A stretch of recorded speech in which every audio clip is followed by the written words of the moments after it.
पुंडलीक वरदे हरिविठ्ठल श्री ज्ञानदेव तुकाराम गोपाल कृष्ण भगवान की जय।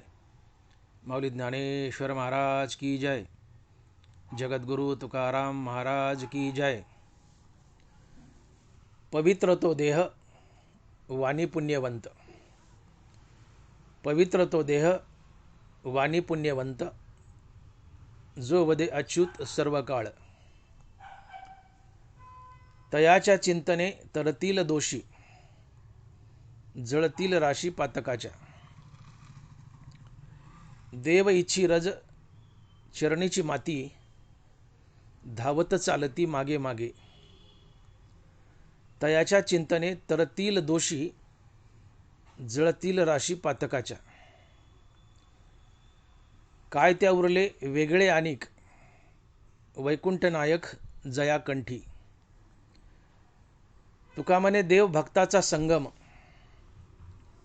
तुका म्हणे देव भक्ताचा संगम, तेथे ओग नाम त्रिवेणीचा। तयाच्या चिंतने तरतील दोषी, जळतील राशी पातकाच्या। प्रस्तुत कीर्तनरूपी सेवेसाठी निवडलेला अभंग जगद्गुरु श्री संत तुकाराम महाराज यांचा 5 चरणाचा आणि संतपर प्रकरणातील अभंग आहे। तुकोबाराय म्हणतात, पवित्र तो देह वाणी पुण्यवंत, पवित्र तो देह वाणी पुण्यवंत, जो वदे अच्युत सर्व काळ। तुकोबाराय कुणाच्या देहाला पवित्र म्हणतायत आणि कुणाची वाणी पुण्यवंत म्हणतायत? तर ज्याच्या मुखात सर्व काळ अच्युत भगवंताचं अर्थात भगवान श्रीकृष्णाचं नाम आहे, त्याच्या देहाला तुकोबाराय पवित्र म्हणतात आणि त्याची वाणी पुण्यवंत म्हणतात। अर्थात ज्याच्या मुखात सर्व काळ अच्युत भगवंताचं नाम आहे तो संत असतो।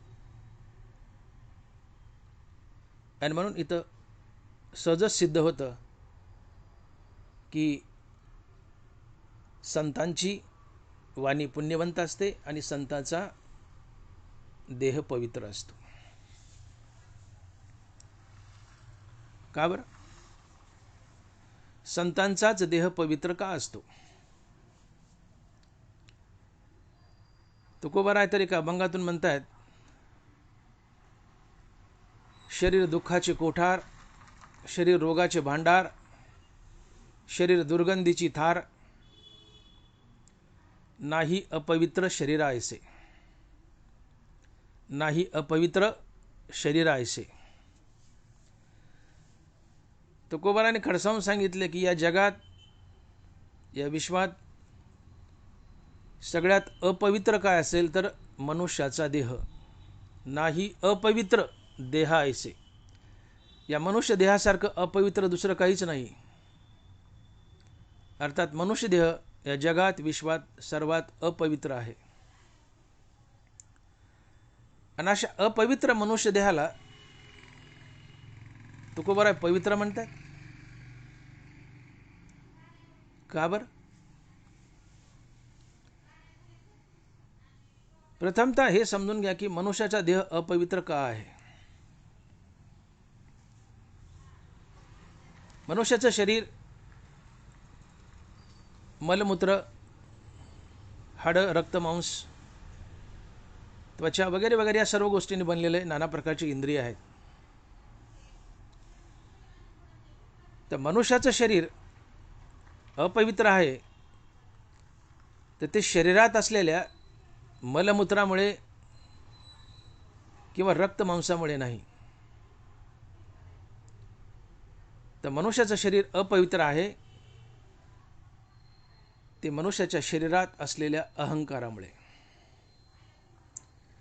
मनुष्याचं शरीर अपवित्र आहे ते मनुष्याच्या शरीरात असलेल्या अहंकारामुळे. हा मुद्दा समजून घ्या. शरीरात नाना प्रकारची घाण आहे. मल आहे, मूत्र आहे, विष्ट आहे, सगळी घाण आहे शरीरात. हो, घाणेरडं शरीर आहे. शरीर दुर्गंधीची थार. अशी दुर्गंधीची जी थार आहे त्यामुळं शरीर अपवित्र नाही आहे. शरीराला 9 छिद्र आहेत आणि प्रत्येक छिद्रातून एक नाली वाहते. नाकात शेंबुडे, तोंडात थुकाय, कानात वॅक्स आहे, डोळ्यात चिपडे आहेत,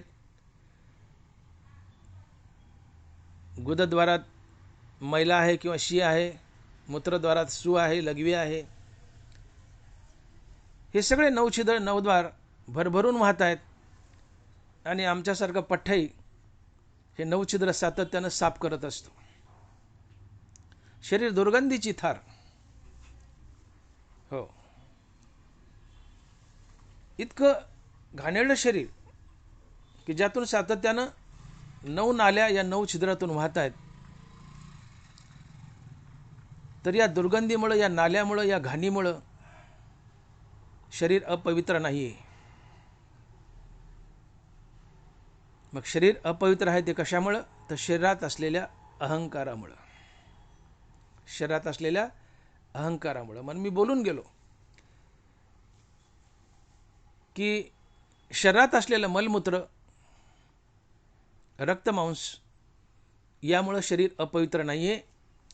तर शरीर अपवित्र आहे ते शरीरात असलेल्या अहंकारामुळं. कारण अहंकार हा सर्व विकारांचा आजोबा आहे. या शरीरात जेवढे काही विकार आहेत, या शरीरात जेवढे काही विकार आहेत ते सर्वच्या सर्व अहंकाराच्या पोटी जन्म घेतात आणि अहंकारच यांचं पालन पोषण करतो. ज्ञानोबा याची साक्ष देत आहेत. ज्ञानोबा लिहित आहेत, अहंकार तनुसी वालभ पडिले. अहंकार तनुसी वालभ पडिले. आमचं शरीर हे अहंकाराची बायको आहे आणि अहंकार हा आमचा नवरा आहे.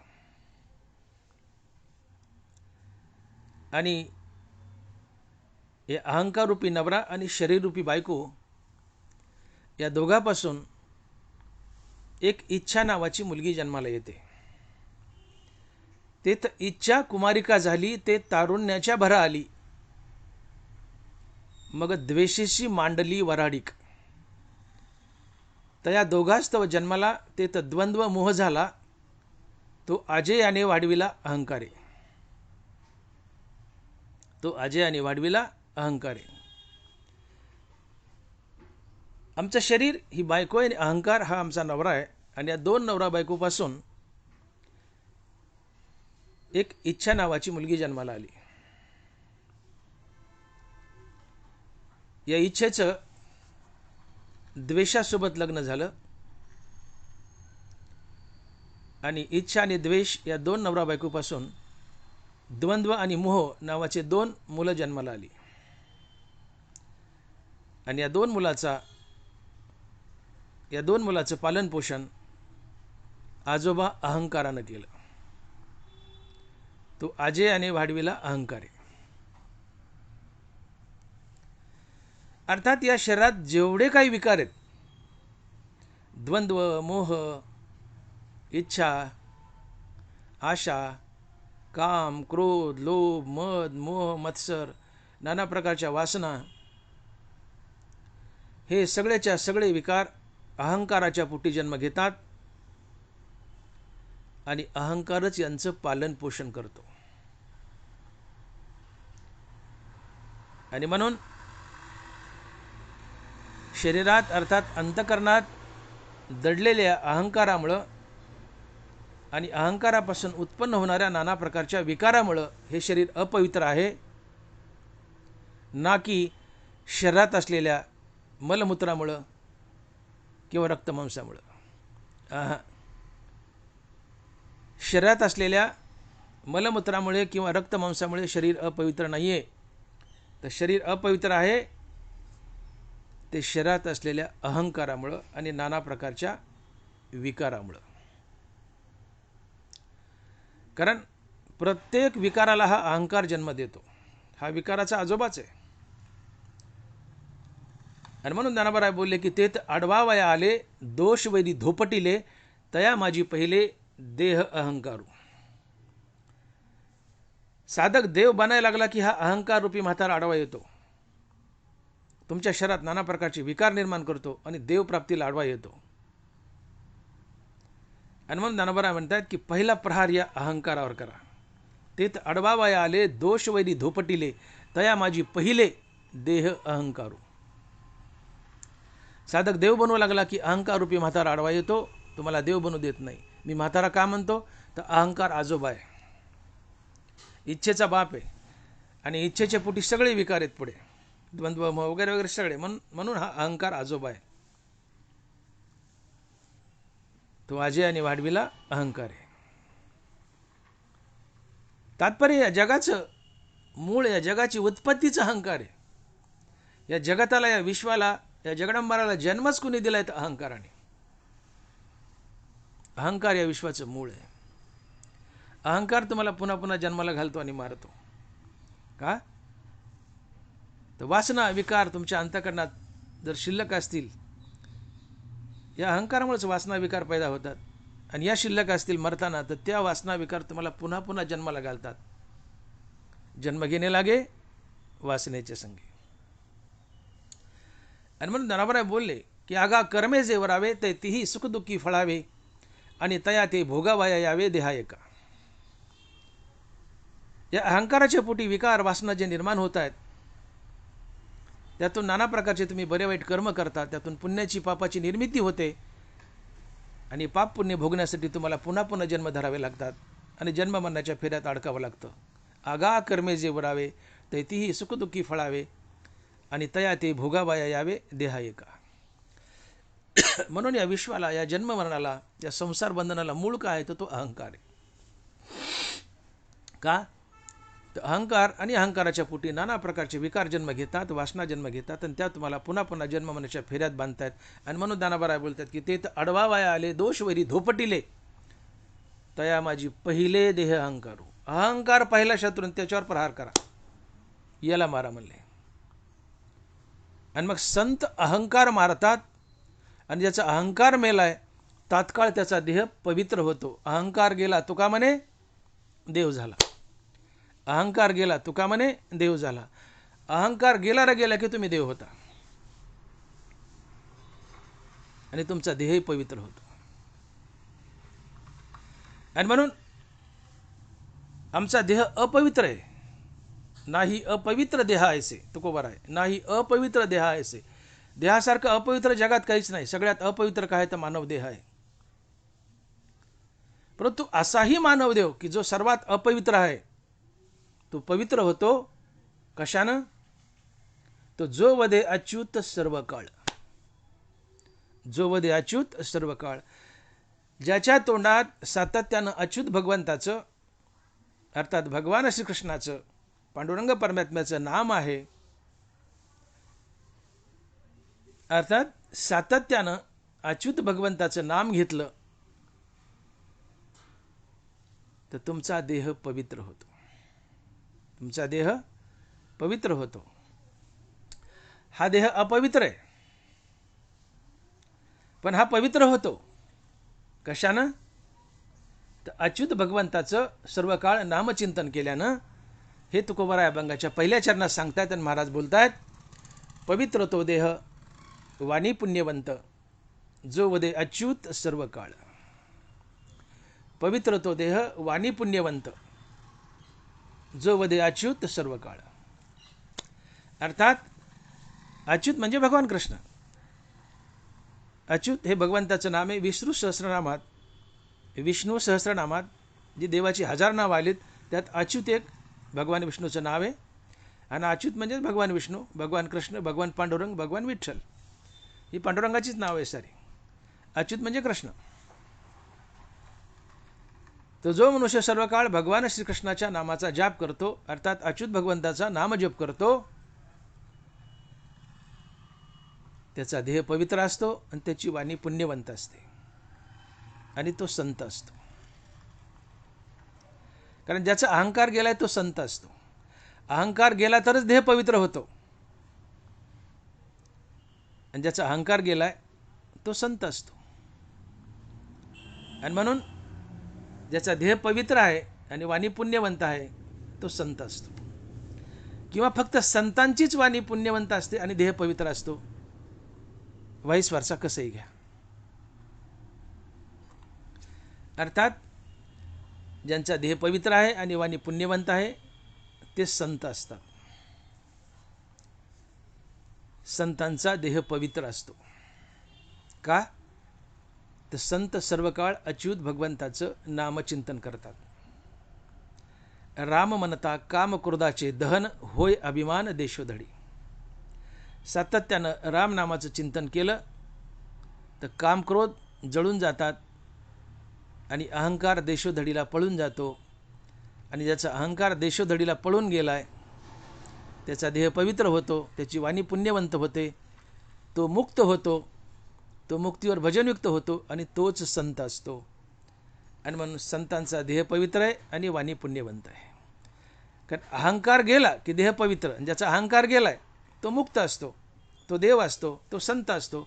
आणि म्हणून तुकोबाराय म्हणतात की अहंकार गेला तुका म्हणे देव झाला. अहंकार जाणं हाच मोक्ष आहे, हेच देवपण आहे आणि हीच शरीराची पवित्रता आहे. या तिन्ही महासंतानं मोक्षाची जी व्याख्या केली आहे ती एकसारखीच आहे. तुकोबाराय, ज्ञानोबाराय आणि नाथ महाराज हे तिन्ही महासंत मोक्षाची एकच व्याख्या करतात. तुकोबाराय बोलले अहंकार गेला तुका म्हणे देव झाला. काय असतो मोक्ष? अहंकारासहित मनाचा मनपणा नाहीसा होणे हाच मोक्ष आहे. अहंकारासहित मनाचा मनपणा नाहीसा होणे हाच मोक्ष आहे. तुकोबाराय हेच बोलले अहंकार गेला तुका म्हणे देव झाला. नाथ महाराज हेच बोलतायत देह अहंतेचे दृढपण त्याची बद्धतेचे लक्षण, देह अहंतेचे निरसन मुक्तता जाण नावतया. देह अहंतेचे निरसन मुक्तता जाण नावतया. निरसन म्हणजे जाणे, देह अहंता जाणे हीच मुक्ती आहे. नाथ महाराज ज्ञानोबा हेच सांगतात तैसे मनपन मुद्दल जाये मग अहमभावाधिक के आहे म्हणून शरीरेची ब्रह्म होय अनुभवितो. ओवी नीट आहे का? तैसे मनपन मुद्दल जाये मग अहमभावाधिक के आहे म्हणून शरीरेची ब्रह्म होय अनुभवितो. किती गुढ दडलं या ओळीत बघा. अनेक गोष्टी सांगितल्या एका ओळीतून. काय म्हणतात ज्ञानोबा आहे? तसे मनपन मुद्दल जाये मग अहमभावाधिक के आहे. ज्याचं मनच मुद्दल गेलंय किंवा मेलंय मग अहंकार कसा शिल्लक राहील? कारण अहंकार मनात वास करतो. मग मन मेलं की मनात वास करणारा अहंकार आपाप मरतो आणि हाच मोक्ष असतो. अहंकार असेल मनाचा मनपणा नाहीसा होणं हाच मोक्ष. पहिली गोष्ट या ओवीत तसे मनपन मुद्दल जाये मग अहमभावाधिक के आहे म्हणून शरीरेची ब्रह्म होय अनुभवितो. जसं गरोदरबाई मेली की तिच्या पोटात असलेला गर्भ आपाप मरतो, त्याला वेगळं मारायची गरज नाही आहे. तसं मन मेलं की मनाच्या आत लपलेला अहंकार आहे आपाप मरतो, त्याला वेगळं मारायची गरज नाही आहे. आणि या मनासहित अहंकार मरणे हाच मोक्ष आहे. आणि पुढं काय होतंय मग? शरीरेची ब्रह्म होय अनुभवितो. ज्याचा मनपणा अर्थात ज्याचा अहंकारासहित मनपणा नाहीसा झालाय, अहंकारासहित मनपणा नाहीसा झालाय, त्याचं शरीर ब्रह्मस्वरूप होतं. शरीरेची ब्रह्म होय अनुभवितो. त्याचं शरीर ब्रह्मस्वरूप होतं, ब्रह्मीभूत होतं. आणि असं ब्रह्मीभूत झालेलं शरीर, ब्रह्मस्वरूप झालेलं शरीर पवित्र असतं. आणि म्हणून तुकोबाराय म्हणतात की पवित्र तो देह वाणी पुण्यवंत. पवित्र तो देह वाणी पुण्यवंत. पुन्हा एकदा ऐका. तसे मनपन मुद्दल जाये मग अहमभावाधिक के आहे म्हणून शरीरेची ब्रह्म होय अनुभवितो. हे वाक्य ऐका. म्हणून शरीरेची ब्रह्म होय अनुभवितो. अहंकार असेल ज्याचं मन मेलंय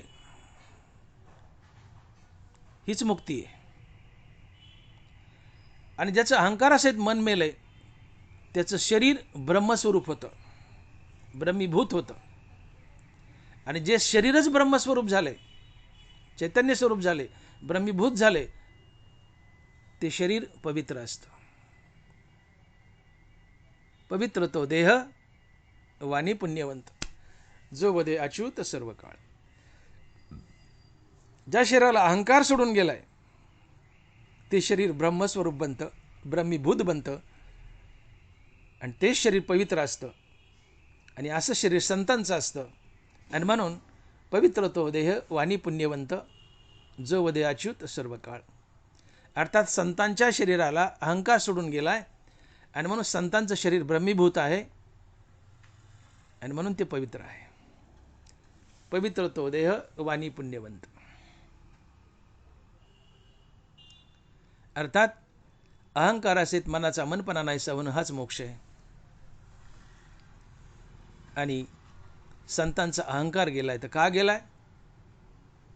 त्यांच्या मुखामध्ये सर्व काळ अच्युत भगवंताचं नाम आहे. अर्थात अच्युत भगवंताच्या नित्य नामानं संताचा अहंकार आणि मन मरतं. ज्याचा मन आणि अहंकार मेलाय तो मुक्त असतो.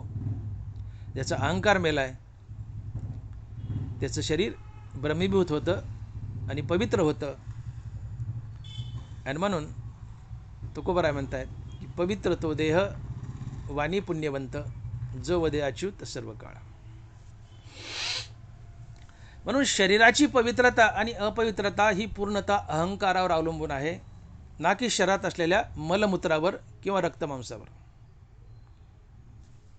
शरीर किती घाणेरडे असू द्या, शरीर दुर्गंधीची थार, अतिशय गचाळे घाणेरडे नरकुंडे शरीर, याचा वास सुटतो. प्रत्येक नालीतून वास आहे. नाली वाहते शरीरात, 9 छिद्र आहेत, 9 छिद्रातून नाली वाहते आणि प्रत्येक नालीला वास आहे. तोंडात घाणेरडा वास आहे, नाकात वास आहे. प्रत्येक छिद्रातून नाली वाहते आणि या नालीला वास आहे. शरीर दुर्गंधीची थार. तुम्ही किती डिओ मारा, किती सेंट लावा, तुमच्या शरीराची घुरट घाण येणारच. घामाचा वास, नाकाचा वास, तोंडाचा वास, ही दुर्गंधी. शरीर दुर्गंधीची थार. पण या दुर्गंधीला अपवित्र म्हणत नाहीत संत. अपवित्र म्हणतात शरीरात असलेल्या अहंकाराला. आणि हा अहंकार गेला की शरीर पवित्र होतं. आणि तो अहंकार अच्युत भगवंताच्या, कृष्ण भगवंताच्या नामचिंतनानं जातो. आणि मग शरीराची जी पवित्रता आहे ती पूर्णतः अहंकारावर अवलंबून आहे. अहंकार शरीराला सोडून गेला की शरीर पवित्र, अहंकार शरीरात आला की शरीर अपवित्र. ज्ञानोबराय बोलतात त्या कवितून, उचलली या प्राणासरीसी इंद्रिय ही निगती जैसी, तैसा मनोबुद्धीपाशी अहंकार होई. उचलली या प्राणासरीसी इंद्रिय ही निगती जैसी, तैसा मनोबुद्धीपाशी अहंकार होई. मनुष्य मरायला लागला की हा देहराज आत्मा जाताना आपल्यासोबत 5 ज्ञानेंद्रिय आणि 6वं मन घेऊन जातो. मनषष्टा या इंद्रिया ते धनंजया, देहराजूने देहापासून या गेला. मग येत हात स्वर्गी, जेत जैसे अपंगी, तेत तैसेची पांगी मनाधिक. ज्ञानोबराय. मनषष्टा या इंद्रिया ते धनंजया, देहराजूने देहापासून या गेला. हा देहराज आत्मा जेव्हा देह सोडून निघतो पुढच्या प्रवासाला, त्यावेळेस तो जाताना गुप्त रूपाने आपल्यासोबत 5 ज्ञानेंद्रिय आणि 6वं मन घेऊन जातो. आणि इथं किंवा स्वर्गात जिथं तुम्हाला जन्म मिळेल तसंच त्या इंद्रियाचा आणि मनाची स्थापना करतो. आणि मग मागच्या जन्मातलं मन तुम्हाला पुढच्या जन्मात लाभलंय आणि म्हणून तुमचा स्वभाव बदलत नाही.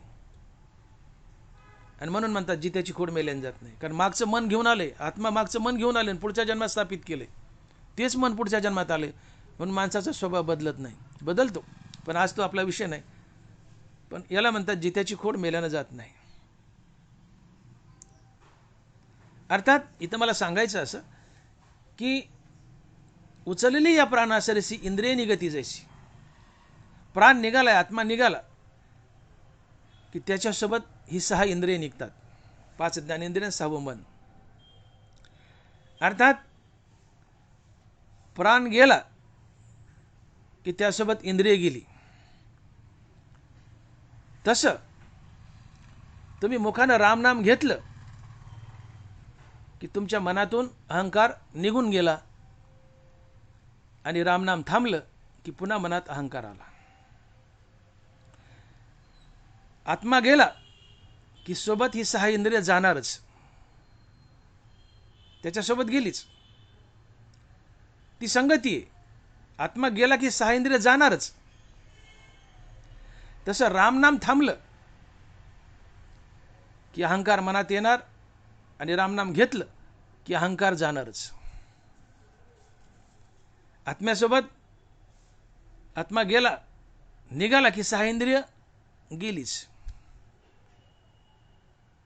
तसं रामनाम घेतलं की अहंकार गेलाच आणि रामनाम थांबलं की अहंकार आलाच. आणि म्हणून ज्ञानोबा म्हणतात की उचलली या प्राणासरीसी इंद्रिय ही निगती जैसी तैसा मनोबुद्धीपासी अहंकारू ये.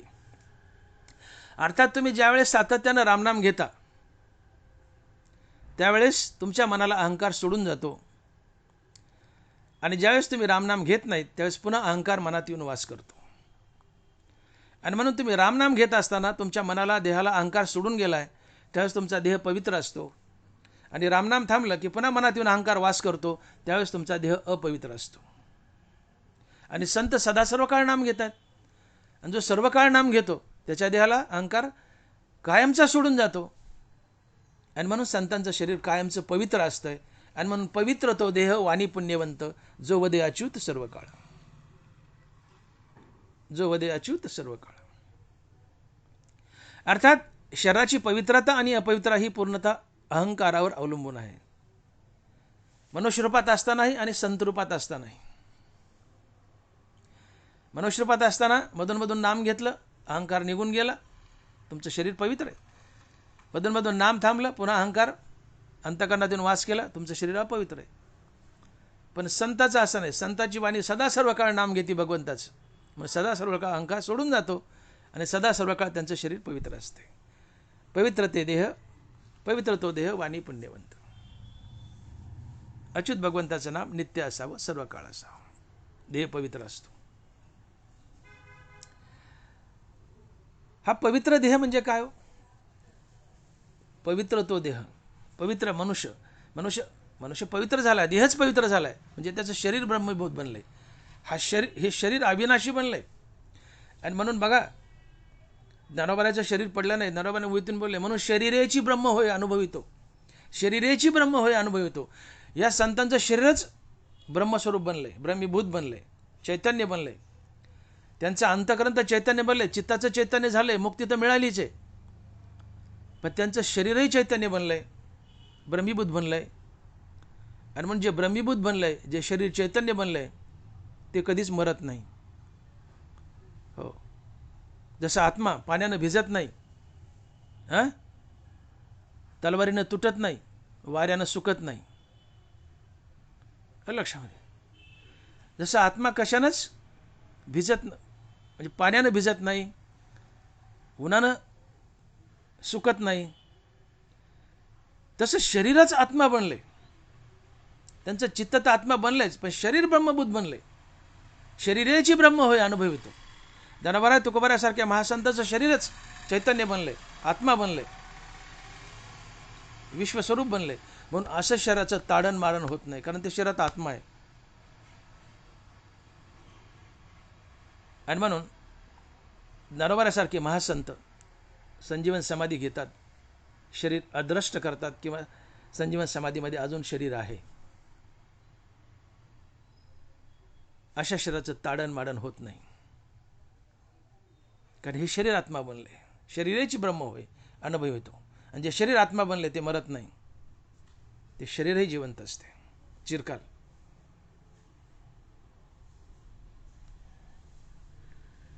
आणि म्हणून तुकोबाराय सदेह वैकुंठाला गेले, शरीर पडलं नाही. ज्ञानोबाराय संजीवन समाधी, शरीर पडलं नाही. नामदेवराव नाथ महाराज गंगेच्या डोहात, गोदावरीच्या डोहात अदृश्य झाले.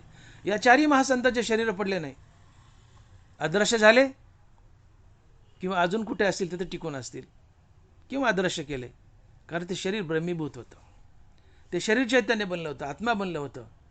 आणि म्हणून पवित्र तो देह, ज्यांच्या शरीराला अहंकार सोडून गेलाय ते शरीर पवित्र आहे कारण ते शरीर ब्रह्मीभूत झाले, आणि जे ब्रह्मीभूत झाले ते शरीर पडत नाही. हा संतांचा महिमा आहे. शरीरेची ब्रह्म होय अनुभवितो, शरीरेची ब्रह्म होय अनुभवितो. हे संतांचं महात्म्य. चित्तानं तर त्यांचं चैतन्य झालंच, चित्त चैतन्य स्वरूप झालंच, पण शरीरही चैतन्य झालं. का तर देहाला अहंकार सोडून गेलाय, आणि असं ब्रह्मीभूत झालेलं शरीर, ज्याला अहंकार सोडून गेलाय ते शरीर पवित्र असतं. पवित्र तो देह वाणी पुण्यवंत, जो वदे अच्युत सर्व काळ. मग ही पवित्रता म्हणजे काय? तर पवित्रता म्हणजे जो अहंकार रहित आहे, जो दोष रहित आहे, जो पाप रहित आहे, ती पवित्रता. जे शरीर स्वच्छ आहे, शुद्ध आहे, निर्मळ आहे, सदाचारी आहे, ती पवित्रता. आणि म्हणून पवित्रता, शरीर पवित्र आहे, अंतःकरण पवित्र आहे. शरीर पवित्र आहे, अंतःकरण पवित्र आहे.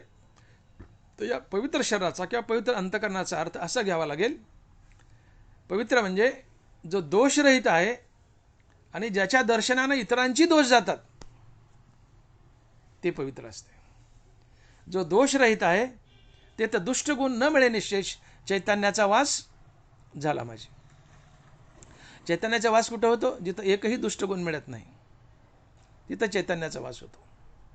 संतांच्या जीवनात एकही दुष्टगुण मिळत नाही, सगळे सद्गुणच ठासून भरलेले असतात. तुका म्हणे गुण चंदनाच्या अंगी, तैसे तुम्ही जगी संतजन.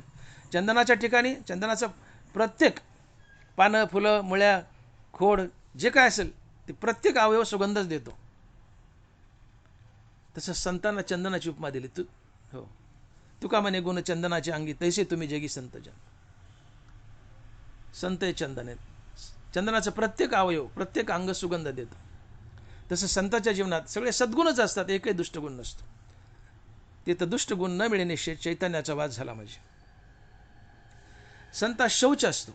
शौच बाहेरी कर्मे शाळाला, भीतरी ज्ञाने उजळाला, या दोही परी आला पाखाळा एका. ज्ञानोबा आहे.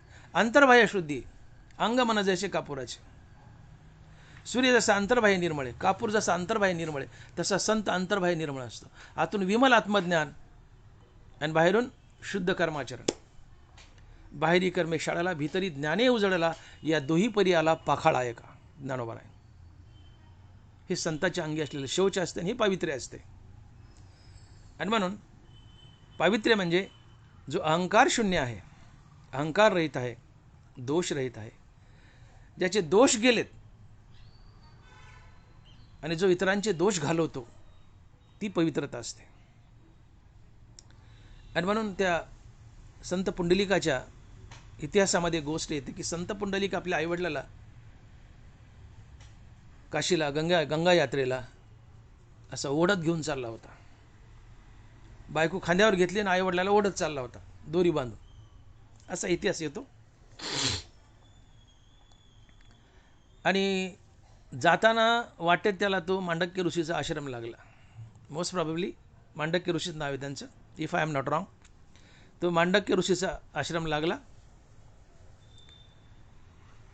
तर त्या आश्रमाजवळ, त्या आश्रमात घुसताना एक त्याला 3 अतिशय मलिन, अतिशय घाणेरड्या, काळ्या किट्ट झालेल्या 3 स्त्रिया दिसल्या, 3 बायका दिसल्या. त्या ऋषी आश्रमात गेल्या, त्या ऋषीचं दर्शन घेतलं आणि बाहेर आल्या. बाहेर आल्या त्यावेळेस पुंडलिक तिथंच होता. तो म्हणला, माते तुम्ही तिघीजणी अतिशय मलिन आणि घाणेरड्या होत्या, मध्ये गेलात आणि स्वच्छ आणि पवित्र होऊन कशा आल्या? तुम्ही अतिशय चकचकीत दिसायला, जाताना अतिशय घाण होत्या. तुम्ही कोण आहात? तर त्यांनी सांगितलं की आम्ही गंगा जमुना सरस्वती आहोत आणि आम्ही ऋषीवर्यांचं दर्शन घेऊन बाहेर आलोत आणि पवित्र होऊन आलोत. याला काय म्हणायचं? जे पवित्रता तीर्थासी तीर्थरूप. जे पवित्रता तीर्थासी तीर्थरूप. गंगा यमुना सरस्वती हे तीर्थ आहे, हा संगम तीर्थ आहे. पण हे या तीर्थाचं कार्य बँकेसारखं असतं. बँक काय करते? दुसऱ्याचे पैसे डिपॉझिट करते आणि दुसऱ्याला वाटते. एकाकडून घ्यायचं आणि दुसऱ्याला वाटायचं. आम्ही बँकेत डिपॉझिट करायचं, आम्ही केलेलं डिपॉझिट बँक इतरांना कर्ज म्हणून देते. म्हणजे देवीचं घेऊन देवीला लावायचं. कुणाकडून तर घ्यायचं आणि कुणाला वाटायचं. तसं तीर्थाचं काम आहे. तीर्थाला गेल्यावर तुमचं पाप वगैरे जातं, पण हे पाप त्या तीर्थाच्या गंगा यमुना सरस्वतीच्या माथ्यावर जाऊन बसतात, त्या काळ्या पडतात. आमचं पाप त्या धुतात, पण हे पाप त्यांना चिकटतं, त्या काळ्या पडतात. आणि मग त्या काय करतात, त्यांचं पाप धुण्यासाठी संतांना शरण जातात, संतांचे पाय स्पर्श करतात आणि पुन्हा त्यांचं पाप घालून स्वच्छ होऊन पुन्हा तीर्थ म्हणून उभे राहतात. ही क्रिया चालू असते. आणि म्हणून संत तीर्थाचंही तीर्थ आहे. जे पवित्रता तीर्थासी तीर्थरूपक, ज्ञानोबा आहे, जे पवित्रता तीर्थासी तीर्थरूपक. संत हे पवित्राचे पवित्र आहेत, तीर्थाचे तीर्थ आहेत. गंगा जमुना सरस्वती तीर्थ आहे, पण या तीर्थाचंही तीर्थ संत आहेत, मांडक्य ऋषी आहेत. गंगा जमुना सरस्वती तुमचं पाप घालवतात, पण या तिन्ही नद्याचं पाप तो मांडक्य ऋषी घालतो. आता ज्ञानोबा आहे, तुकोबा यासारखे संत घालतात. आणि ही संताची अंगी असलेली पवित्रता असते. आणि म्हणून मी बोललो की पवित्रता म्हणजे काय, की जो दोषरहित आहे आणि जो इतरांचे दोष घालतो, ती पवित्रता असते. मांडक्य ऋषी पवित्र आहेत आणि त्यांनी गंगा जमुना सरस्वती यांचेही दोष घालवले, ही पवित्रता आहे. जे पवित्रता तीर्थासी तीर्थरूप. जो स्वतः दोषरहित आहे आणि इतरांचे दोष घालवतो, ती पवित्रता असते. आणि ही पवित्रता संतांच्या अंगी असते. ज्ञानोबा आहे, तुकोबा यांच्यासारखे संत. आणि अशा संताचा देह पवित्र असतो, पावन असतो. असे संत आत्मज्ञानी असतात. आत्मज्ञान पवित्र आहे. हो, ज्ञानाची पवित्रता ज्ञानाची आधी. या पृथ्वीवर ज्ञानासारखं पवित्र काय, तर ज्ञानच. हो, ना तरी पृथ्वीचे निपाडे काटाळे जरी जोडे, तरीच उपमा ज्ञानी घडे पंडुकुमारा. अमृताची चवी निवडी जे, तरी ते अमृतासारखीच मनिजे. अमृतासारखं गोड काय, तर अमृत. या पृथ्वीवर पृथ्वीच्या वजनाची वस्तू सापडली तरच ज्ञानाला उपमा देता येईल. अशक्य. पृथ्वीवर पृथ्वीच्या वजनाची वस्तू कशी सापडेल, तसं ज्ञानाला उपमा देणं अवघड आहे, अशक्य आहे. मग ज्ञानासारखं पवित्र ज्ञानच. आत्मज्ञान पवित्र आहे आणि ते संतापाशी असतं. आणि असे संत कसे, आत्मज्ञाने चोखडी संत जे माझी रूपडी, ते तर दृष्टी पडो आवडी कामिनी जैसी. संत कसे, आत्मज्ञानानं चोख आहेत, शुद्ध आहेत, पवित्र आहेत. कारण आत्मज्ञानच पवित्र आहे. आणि म्हणून ज्यांच्याजवळ पवित्र असं आत्मज्ञान आहे, त्या संतांचा देह पवित्र आहे. ज्यांचा अहंकार गेलाय, अहंकार गेल्यामुळं देह पवित्र होतो, म्हणून संतांचा देह पवित्र आहे. आणि म्हणून पवित्र तो देह वाणी पुण्यवंत, जो वदे अच्युत सर्व काळ. तात्पर्य संतांचा देह पवित्र असतो. संतांचा देह पवित्र असतो आणि संतांची वाणी पुण्यवंत असते. संतांची वाणी पुण्यवंत असते. आता हे संतांची वाणी पुण्यवंत असते म्हणजे नेमकं काय. वाणी पुण्यवंत आहे म्हणजे संतांच्या तोंडातून निघालेला प्रत्येक शब्द हा पुण्यच आहे. ज्ञानोबा साक्ष देत आहेत, जयाचे बोलू धर्मोजिये, दिठी महासिद्धी तेविये, स्वर्ग सुखादी ये खेळू जयाचा. उभी नीट आहे का. जयाचे बोलू धर्मोजिये, दिठी महासिद्धी तेविये, स्वर्ग सुखादी ये खेळू जयाचा. जयाचे बोलू धर्मोजिये, ज्याच्या सहज बोलण्यातून धर्म जगतो. संत धर्मासारखं वागतो असं म्हणायचं नाही. संत वागतो तोच धर्म. संत धर्मासारखं बोलतो असं म्हणायचं नाही. संत बोलतो तोच धर्म. जयाचे बोलू धर्मोजिये, ज्ञानोबा बोलतात, जयाचे बोलू धर्मोजिये. संत बोलतो तोच धर्म असतो. संत बोलतो तोच धर्म असतो. आणि धर्म म्हणजे काय. येत वडील जे जे करीती, तया नाव धर्म ठेविती, तेच एर अनुष्ठिती सामान्य सकळ. ज्ञानोबा. समाजातील वडील माणसं जसं वागतात त्या वागण्याला धर्म म्हणावं. मग वडील कोण. श्रुती स्मृतीचे अर्थ आपणचे होनी मूर्त, अनुष्ठाने जगा देत वडील जे जे. ज्यांचं वागणं बोलणं चालणं मूर्तिमंत वेद आहे, अर्थात जे वेदासारखं वागतात आणि वेदाचा धडा समाजाला देतात, ते वडील असतात. आणि मग वेदासारखं वागून वेदाचा धडा समाजाला देतात, ते संत असतात. म्हणून वडील म्हणजे संत. आणि मग संत जसं जसं वागतील त्या वागण्याला धर्म म्हणावं. मग संत कसे वागतात की जया भक्तीची येतुली प्राप्ती, जे कैवल्या ते परोते सरमणती, जयाचे लिले माझी नीती जी आली दिसे. जयाचे लिले माझी नीती जी आली दिसे. मग संतांचं वागणं हा धर्म आहे. तर संतांचं वागणं कसं आहे? तर संतांचं वागणं म्हणजे नीती, रीती, माणुसकी, इमानदारी, सत्य, अहिंसा, प्रेम, जिव्हाळा, परोपकार, सहानुभूती, सदाचार या सर्व सद्गुणाचा समुदाय म्हणजे संतांचं वागणं. आणि या सर्व सद्गुणाच्या समुदायाला किंवा संतांच्या वागण्याला धर्म म्हणावं. आणि मग जयाचे बोलू धर्मोजिये. नीती हाच धर्म आहे, रीती हा धर्म आहे, माणुसकी हा धर्म आहे, इमानदारी हाच धर्म आहे, सत्य हाच धर्म आहे, प्रेम हाच धर्म आहे, अहिंसा हाच धर्म आहे, परोपकार हाच धर्म आहे, सहानुभूती हाच धर्म आहे, जिव्हाळा हाच धर्म आहे, सदाचार हाच धर्म आहे. हा सर्व सद्गुणाचा समुदाय म्हणजे संतांचं वागणं. संतांचं वागणं म्हणजे धर्म. आणि मग संतांचं वागणं म्हणजे काय? संतांचं वागणं म्हणजे नीती, रीती, प्रेम, जिव्हाळा, माणुसकी, सदाचार हे संतांचं वागणं आहे. आणि या सर्व सद्गुणाला किंवा संतांच्या वागण्याला धर्म म्हणावं. मग संतांच्या जीवनात काय नीती आहे? संत नीतीने वागतो, नीतीने बोलतो. नीतीने बोलणं हे पुण्य आहे. संतांच्या तोंडातून पुण्य निघालं, वाणी पुण्य म्हणते. संत रीतीने वागतो, नीतीने वागतो. त्यांच्या तोंडातून नीतीचे आणि रीतीचे शब्द निघतात. नीतिरीतीचे शब्द निघणे, नीतिरीती हे पुण्य आहे. आणि नीतिरीतीचे शब्द तोंडातून निघणं हे पुण्य आहे. म्हणून वाणी पुण्य म्हणतात. संतांचं वागणं माणुसकी आहे, इमानदारी आहे. आणि मग संतांच्या तोंडातून माणुसकी आणि इमानदारीचे शब्द निघतात.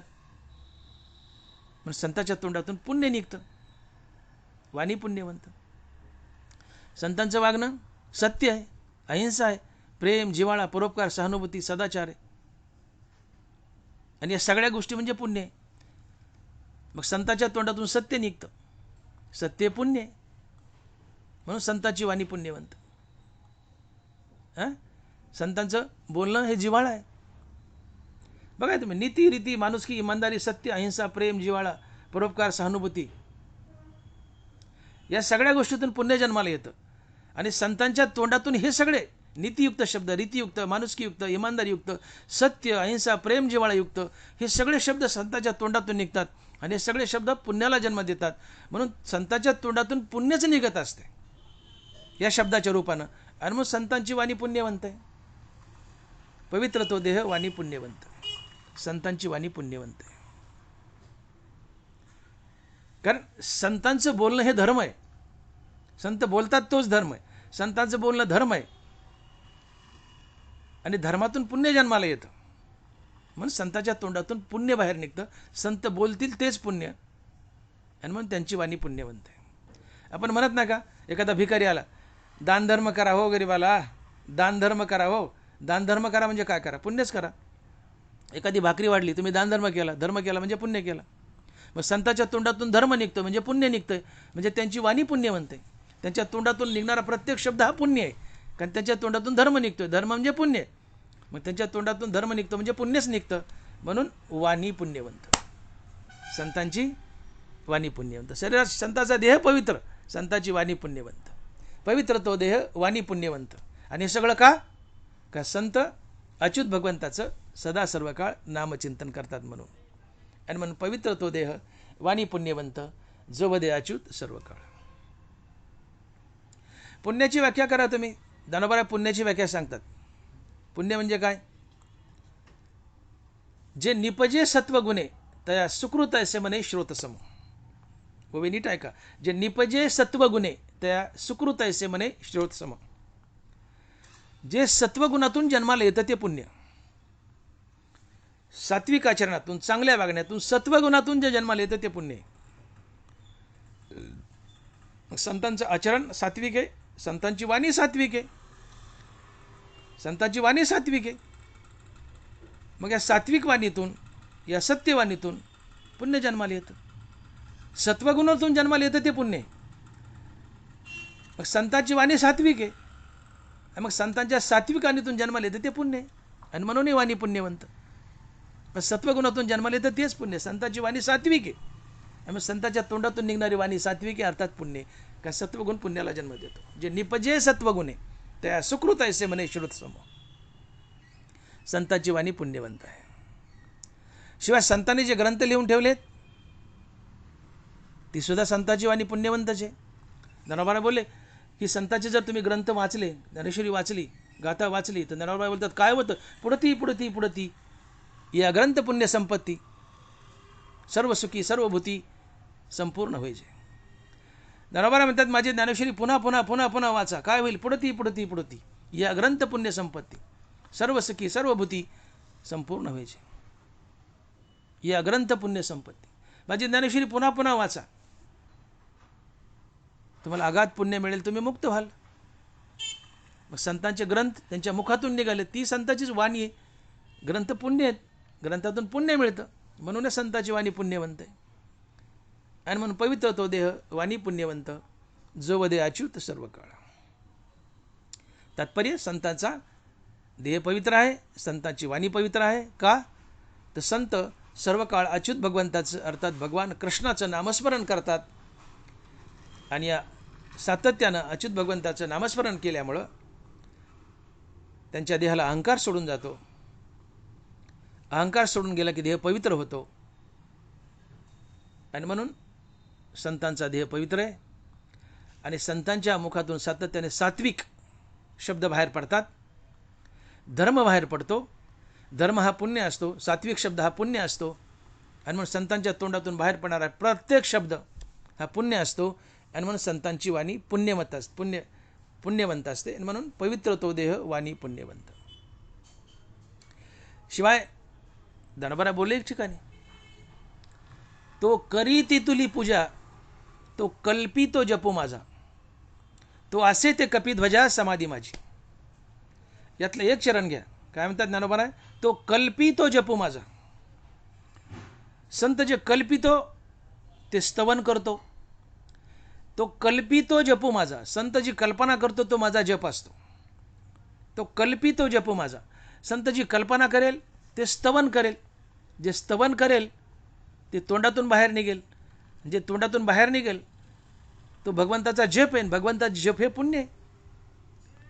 मग तो कल्पी तो स्तवी हा जप असतो. आणि म्हणून संतांच्या मुखातून निघणारा प्रत्येक शब्द हा भगवंताचा जप आहे. आणि भगवंताचं जप हे पुण्य असतंय. आणि म्हणून संताची वाणी पुण्यवंत आहे. पवित्र तो देह वाणी पुण्यवंत, जो वदे अच्युत सर्व काळ. संतांचा देह पवित्र आहे, संतांची वाणी पुण्यवंत आहे. का? ते सदा सर्व काळ अच्युत भगवंताचं नामस्मरण करतायत. आणि या सदा सर्व काळ अच्युत भगवंताच्या केलेल्या नामस्मरणामुळं त्यांच्या देहाला अहंकार सोडून जातो. म्हणून त्यांचा देह पवित्र आहे. आणि त्यांच्या तोंडातून सदा सर्व काळ धर्म निघतो. धर्म हा पुण्य असतो. सात्विक शब्द निघतात, सात्विक शब्दातून पुण्य जन्माला येतं. ते सदा सर्व काळ भगवंताची मुखानं नाम घेत असतात. आणि या सर्वच गोष्टीमुळं संताची वाणी पुण्यवंत असते. पवित्र तो देह वाणी पुण्यवंत, जो वदे अच्युत सर्व काळ. आणि मग अशा संतांचा जर तुम्ही सातत्यानं जप केला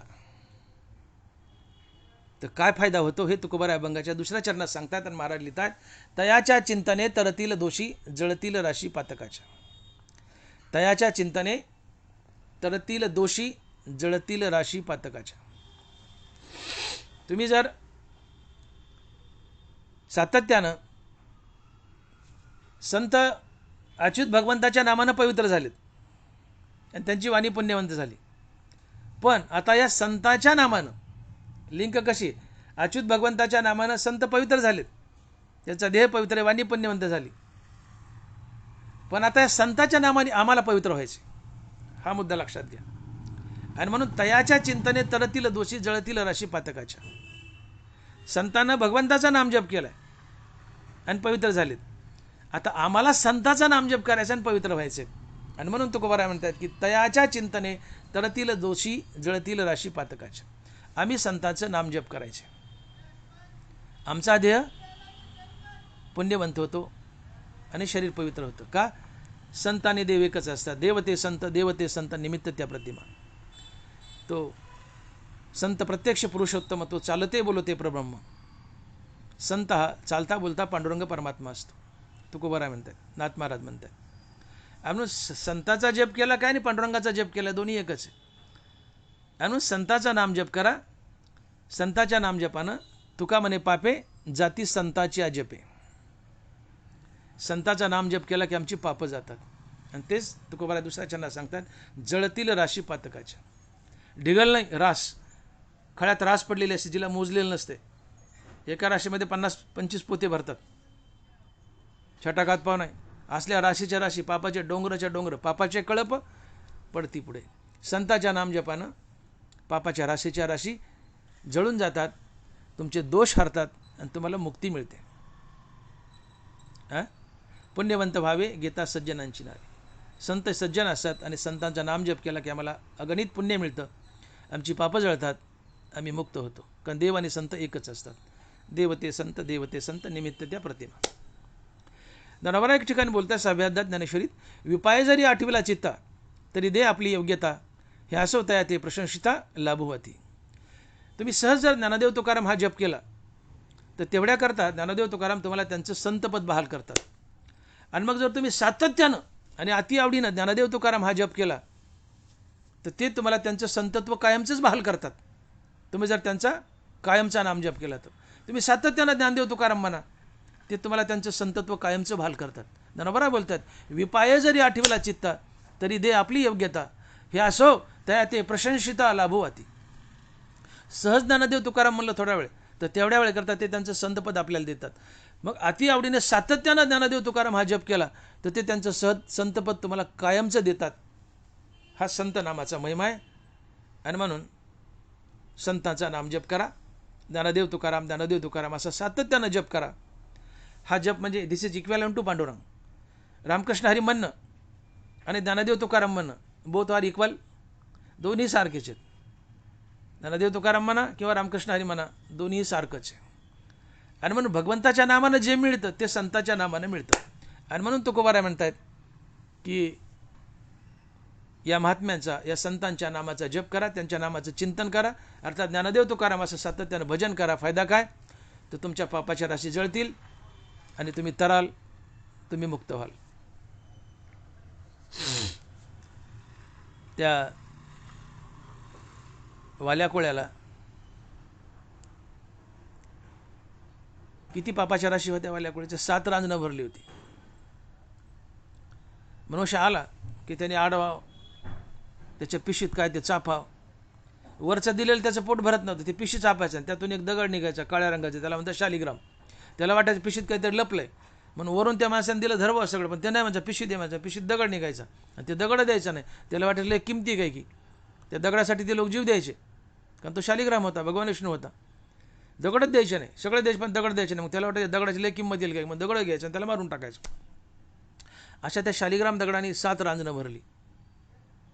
आता ते दगड दुकानावर नेलं, त्याचं काय येतं? ते दगड होता तो शालिग्राम, पण त्याला कळत नव्हतं.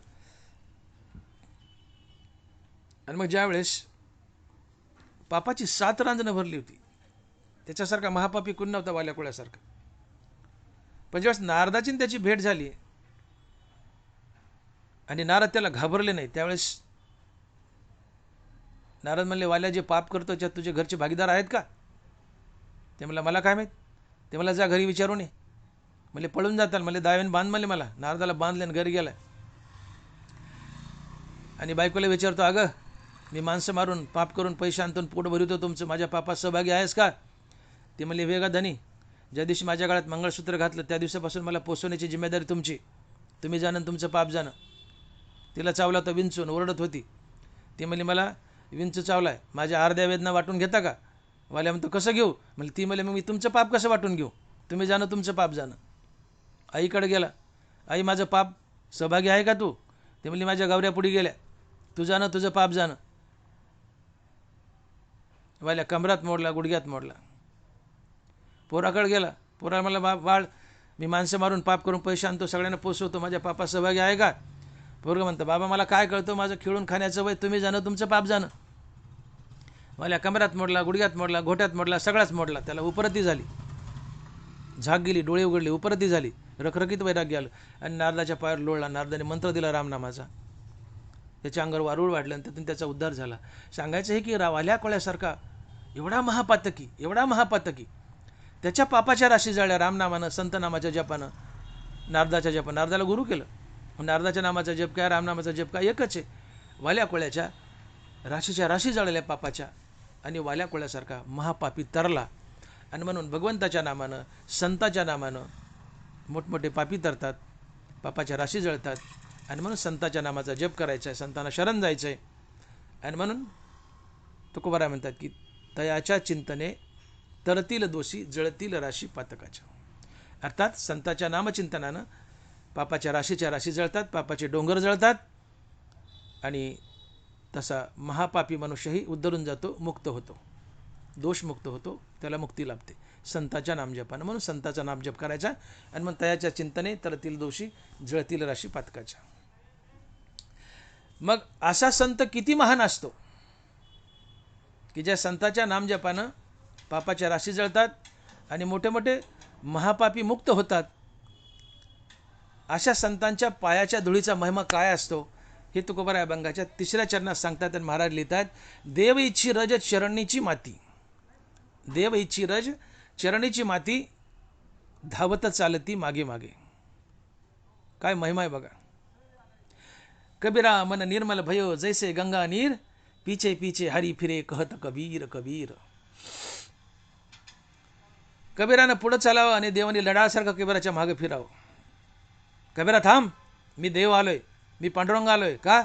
अरे येऊ दे ना मला, थांब ना. कबीर म्हणतो का देवा? अरे काय नाही म्हणलं, तुझ्या पायाची माती घ्यायची माझ्या कपाळाला लावायची.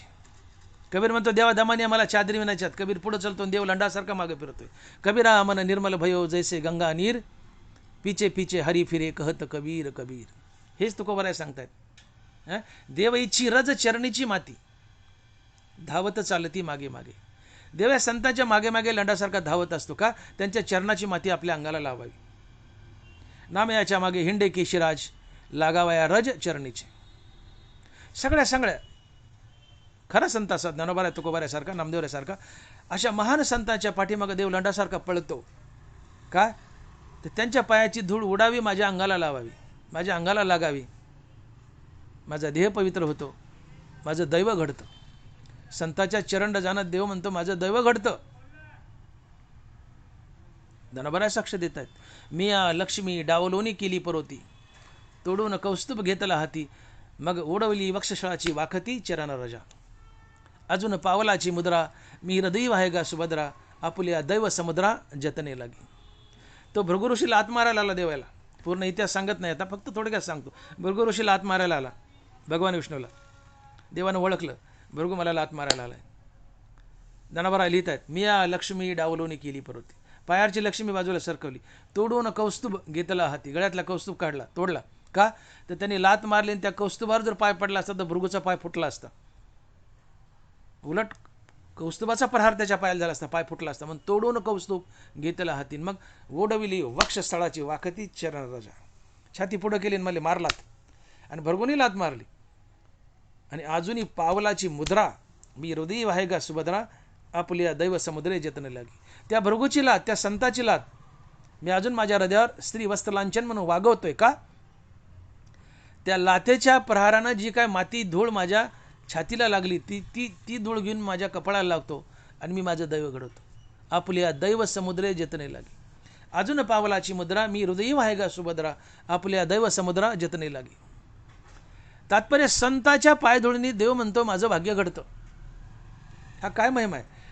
देवाच्या पायधुळीने सगळ्या जगाचं भाग्य घडतं, पण देव म्हणतो माझं भाग्य संताच्या पायधुळीने घडतं.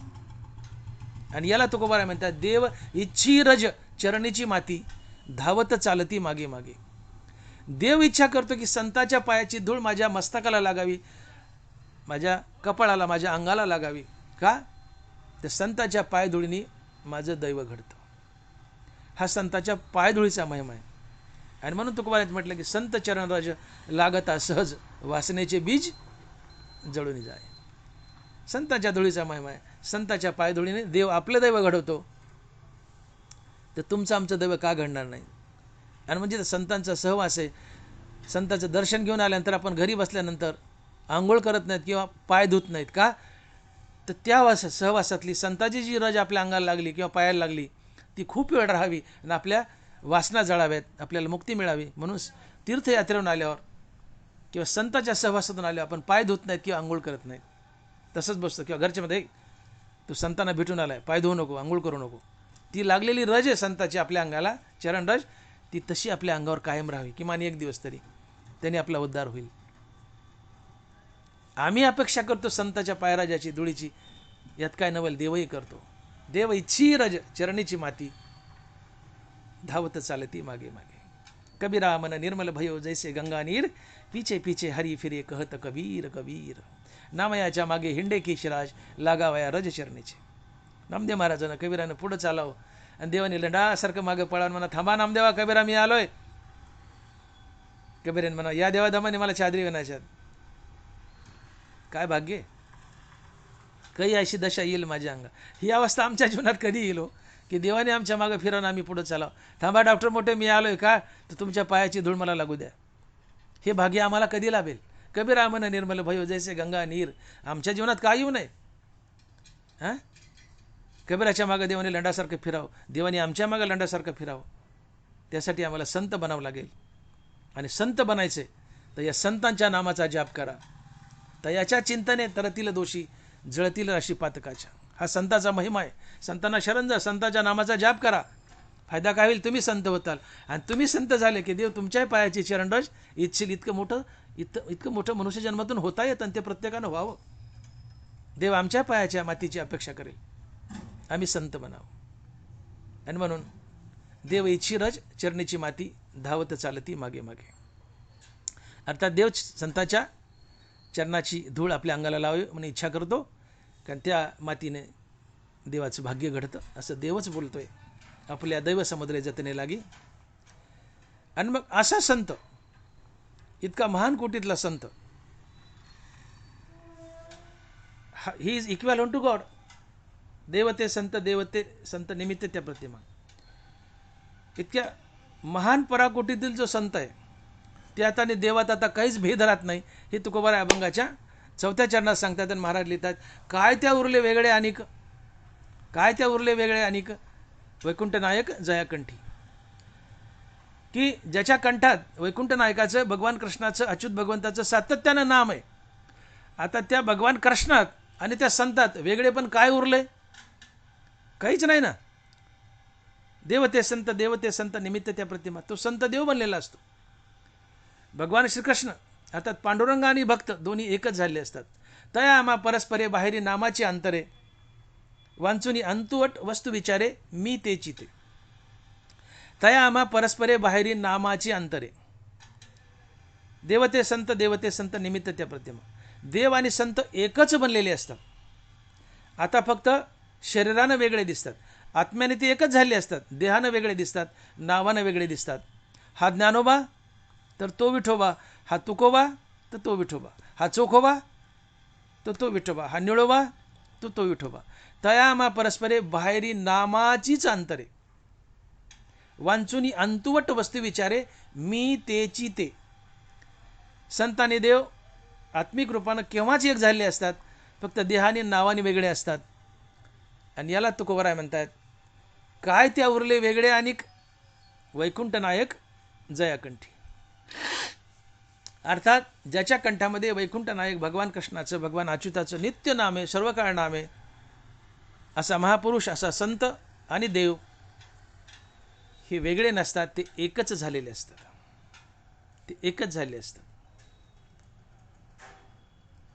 आणि म्हणून संत आणि भगवंत दोस्त असतात. दोस्त शब्द कसा आहे पहा, दो अधिक असत बरोबर दोस्त. संत वेगळा, देव वेगळा. आधी मुक्तीच्या आधी भक्त वेगळा, देव वेगळा मुक्तीच्या आधी. पण मुक्ती मिळाली, आता संत आणि भगवंत दोस्त झाले. आणि दोस्त शब्दाचा अर्थ काय, दो अधिक असत बरोबर दोस्त. दोन वस्तूचा अस्त होऊन त्या एक होणं म्हणजे दोस्त. संत आणि भगवंत दोस्त आहेत, मग दोन वस्तूचा अस्त झाला आणि त्या दोन्ही एक झाल्या, हे दोस्त आहे.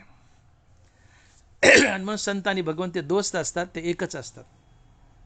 निसंगाचा सांगातो भगवंता, निसंगाचा सांगातोय, अर्थात निसंग विरक्त अशा संतांचा मित्र आहे. जो निसंगाचा, म्हणून तो भगवंतू जो निसंगाचा सांगातो. विरक्त अशा संताचा भगवंत सांगातो असतो, दोस्त असतो.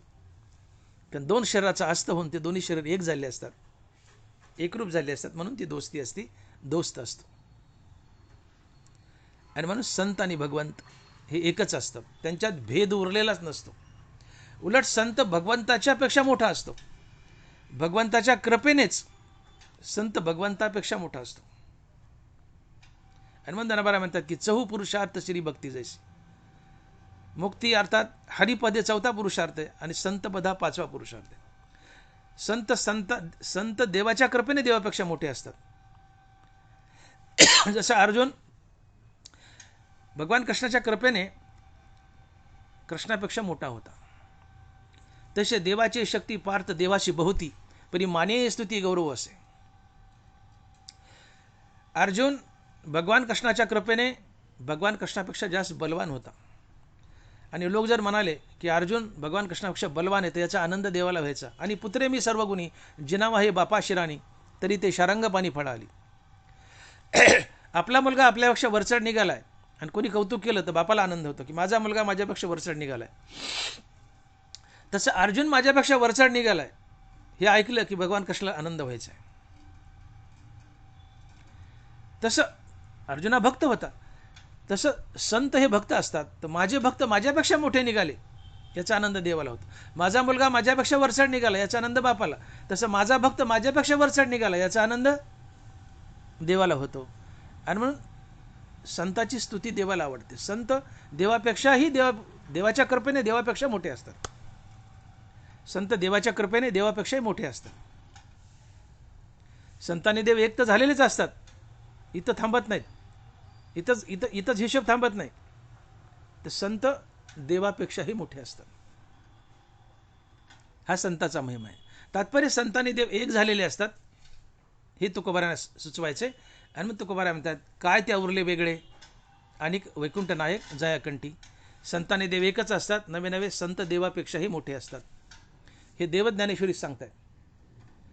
दरबारा लिहित आहेत योगिया जो मनिजे तो देवाचा देव जाणीजे सुख सर्वस्व माझे चैतन्य जो. हा जो संत आहे, हा जो कर्मयोगी आहे, तो देवाचाही देव आहे. देवाचाही देव आहे म्हणजे संत देवापेक्षाही मोठे असतात. योगी जो मनिजे तो देवाचा देव जाणीजे सुख सर्वस्व माझे चैतन्य तो. संत देवाचाही देव असतो, संत देवापेक्षाही मोठा असतो. एरवी ज्ञानिया जो मनिजे तो चैतन्याची केवळ माझे. हा ज्ञानी संत तो चैतन्य माझा. एकवटलिया प्रेमा पाडे पाहिजे उपमा तरी मी देह तो आत्मा हेची होय. बरोबर आहे. काय म्हणतात? एकवटलिया प्रेमा पाडे पाहिजे उपमा तरी मी देह तो आत्मा हेची होयचे. याच्यापेक्षा काय मोठं पण पाहिजे. संत आणि भगवंत यांच्या प्रेमाला जर उपमा द्यायची झाली तर भगवंतच बोलतायत. ज्ञानोबा लिहित आहेत की मी देह आणि संत आत्मा आहे, असं उलटं नातं होतं. ज्ञानोबा लिहित आहेत एकवटलिया प्रेमा पाडे पाहिजे उपमा तरी मी देह तो आत्मा हेची होय. भक्तीमध्ये भगवंत देह होतो आणि संत भगवंताचा आत्मा होतो. इतके संत मोठे असतात. आणि म्हणून ज्ञानोबा म्हणतात की एरवी ज्ञानिया जो मनिजे तो चैतन्याची केवळ माझे. अर्थात संत हे भगवंतापेक्षाही मोठे असतात, परंतु भगवंताच्या कृपेनेच. पण इथं तुकोबारा म्हणतात की देव आणि संत एकच असतात. आपण पुढचं वर्णन केलं की संत भगवंताच्याही पुढचे असतात, हे पुढचं वर्णन झालं. पण इथं तुकोबारा एवढंच सांगतात की ज्याची वाणी पुण्यवंत आहे, ज्याचा देह पवित्र आहे, ज्याच्या तोंडात सातत्यानं अच्युत भगवंताचं नाव आहे, असा संत आणि भगवंत हे एकच असतात, एकरूप झालेले असतात. त्यांच्यात वेगळेपणा राहिलेलाच नसतो. आणि म्हणून तुकोबारा लिहितात की काय त्या उरले वेगळे अनिक वैकुंठ नायक जयाकंठी. अर्थात ज्याच्या कंठात सातत्यानं वैकुंठ नायक भगवान कृष्णाचं नाव आहे तो एक दिवस कृष्णच होतो आणि कृष्णाने तो वेगळा राहतच नाही. याला तुकोबारा म्हणतात काय त्या उरले वेगळे अनिक वैकुंठ नायक जयाकंठी. राम म्हणता रामची होईजे पदी वैश्वनी पदवी घ्यायची चिंतने चिंतने तदरूपता. आणि मग असा संत आणि भक्त, असा संत, असा देव आणि असा भक्त यांचा संगम झाल्यानंतर, असा देव आणि असा भक्त यांचा संगम झाल्यानंतर काय होतं हे तुकोबाराय अभंगाच्या 5व्या चरणात सांगतात आणि महाराज लिहितात, तुका म्हणे देव भक्ताचा संगम, तुका म्हणे देव भक्ताचा संगम, तेथे ओघ नाम त्रिवेणीचा. आता संत आणि भगवंत एकच झाले, ते वेगळे राहिलेच नाहीत. ते एकच झाले म्हणजे त्यांचा संगम झाला. गंगा आणि यमुना एकमेकाला मिळाल्या म्हणजे दोन्ही एक झाल्या. तसं देव आणि संत एक झाले म्हणजे त्यांचा संगम झाला. पण गंगा आणि यमुना या दोघीचा संगम झाल्यानंतर तिथं गुप्त रूपाने सरस्वती वाहत असते. तसं देव आणि संत यांचा संगम झाल्यानंतर तिथं नामाची सरस्वती गुप्त रूपाने वाहत असते. हे तुकोबाराय अभंगाच्या 5व्या चरणात सांगतात आणि महाराज लिहितात की तुका म्हणे देव भक्ताचा संगम, तेथे ओघ नाम त्रिवेणीचा. अर्थात देव आणि भक्त एकच झाले, त्यांचा संगम झाला. पण या दोघाचा संगम झाला आहे. जसे गंगा आणि जमुना दोघीचा संगम दिसतो, पण तिथे गुप्त रूपानं सरस्वती वाहत असते, ती दिसत नाही. तसं देव आणि संत यांचा संगम झाला आहे, हे दोघं दिसत आहेत, पण तिथं गुप्त रूपानं हरिनामाची सरस्वती वाहत असते, ती दिसत नाही, पण ती तिथे असते. पण ती गुप्त नामाची सरस्वती तिथे असते. याला तुकोबाराय म्हणतात की तुका म्हणे देव भक्ताचा संगम, तेथे ओघ नाम त्रिवेणीचा. अर्थात संतांचा सर्व काळ अच्युत भगवंताचा, भगवान कृष्णाचा नामजप चालू असतो, मानसिक जप चालू असतो, तो दिसत नाही, एवढंच आहे. गंगा जमुना संगम झाला, दोघी दिसतात, पण सरस्वती दिसत नाही, ती गुप्त रूपानं वाहत असते. तसं देव आणि भक्त एकमेकात मिसळले, त्यांचा संगम झाला, परंतु तिथे गुप्त रूपाने वाहणारी हरिनामाची सरस्वती असते, ती दिसत नाही. याचा अर्थ संत हे मुक्तीवर भजनयुक्त असतात, हे तुकोबाराने सुचवायचे. किंवा जो मुक्तीवर भजनयुक्त असतो तो संत असतो, किंवा जो मुक्त झाल्यानंतरही भगवंताचं नामचिंतन बंद करत नाही तो संत असतो. मुक्तीवरी भजनयुक्त महाभागवत उद्धव. म्हणजे संत मुक्त झालाय, देवाला भेटलाय, देवात मिसळलाय, संत आणि देव एकच झालेत, तरीही संत आपलं भगवंताचं नामचिंतन सोडत नाही, तो मुक्तीवर भजनयुक्त असतो. आणि मग इथं 3 गोष्टी एकत्र आल्या, देव, संत आणि हरिनाम. देव संताचा संगम दिसतो, पण हरिनाम तिथं गुप्त रूपानं वाहत आहे, ती गुप्त सरस्वती असते, ती दिसत नाही. आणि म्हणून तेथे ओघ नाम त्रिवेणीचा. अर्थात संत मुक्तीवर भजनयुक्त असतात, सातत्यानं भगवंताचं नामचिंतन करतात, सातत्याने भगवंताचं नामचिंतन करून भगवंताच्या नामाचा आनंद लुटतात आणि भगवंतालाही आनंदी करतात. आणि म्हणून हरिनामाला ज्ञानोबाराय संभोग म्हणतात. जो श्रद्धेचे संभोगे सुखिया झाला. श्रद्धा म्हणजे भगवंताचं अति आवडीनं नाम घेणं. माझ्या नामाची अति आवडी, तया नाव श्रद्धा रोकडी. संत भगवंताचं अति आवडीनं नाम घेतात आणि स्वतः आनंदी होतात, पण भगवंताला आनंदी करतात. एका वस्तूतून, समजा तुम्ही भोग घेतला, एका वस्तूतून तुम्ही गुलाबजामुन खाल्ले, आपली वेळ संपली आता, तुम्ही गुलाबजामुन खाल्ले, तुम्हाला एकट्याला आनंद झाला, पण पत्नीशी भोग घेतला, तर एकाच भोगानं दोघाला आनंद झाला. तसं संतांनी हरिनाम घेतलं तर त्याच वेळी संत आणि भगवंत दोघाला आनंद होतो. एका भोगातून एका वेळेस दोघाला आनंद होतो, तो संभोग असतो. आणि एका वेळी एका भोगातून एकाला आनंद होतो, तो भोग असतो. म्हणून हरिनामातून संताला आनंद होतो आणि भगवंताला आनंद होतो, हा संभोग असतो. म्हणून हरिनामाला संभोग म्हटले. तो श्रद्धेचे संभोगे सुखिया झाला. अर्थात संत मुक्तीवर भजनयुक्त असतो, भगवंताचं नामजप करतो. या नामजपानं स्वतः आनंदी होतोच संत, पण भगवंताला आनंदी करतो.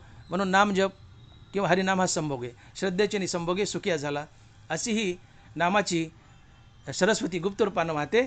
आणि म्हणून तुकोबाराय म्हणतात की तुका म्हणे देव भक्ताचा संगम, तेथे ओघ नाम त्रिवेणीचा. विठोबा रखुमाई, जय जय विठोबा रखुमाई, जय जय विठोबा रखुमाई, जय जय विठोबा रखुमाई. झालेली सेवा पांडुरंगाच्या तुकोबाराच्या चरणी अर्पण करू. महाराज म्हणतात की पवित्र तो देह वाणी पुण्यवंत, जो बदे अच्युत सर्व काळ.